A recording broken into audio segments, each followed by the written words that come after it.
ব্রহ্ম মহাদেবের কাছে পৌঁছতেই তিনি আবারও একই প্রশ্ন করলেন।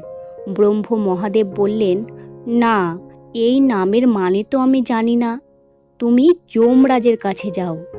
নারদ মুনি মনে মনে ভেবে বললেন, দূর, আমি যার কাছেই যাচ্ছি সেই বলছে আমি জানি না। তুমি এর কাছে যাও, তার কাছে যাও, আর কারোর কাছেই যাব না। কিন্তু আমার মনেও তো কৌতূহল আছে, যমরাজের কাছে যাই। উনি যদি না বলতে পারেন, আর কারোর কাছে যাব না। তিনি এই সব ভেবে উত্তর দিলেন, ঠিক আছে প্রভু। যমরাজের কাছে তিনি পৌঁছে গিয়ে একই প্রশ্ন করলেন। যমরাজ বললেন, আপনি আমার পিছনে পিছনে আসুন।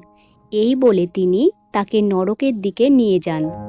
নারদ মুনি বললেন, আমরা তো নরকের দিকে যাচ্ছি। যমরাজ বললেন, চলুন না। নারদ মুনি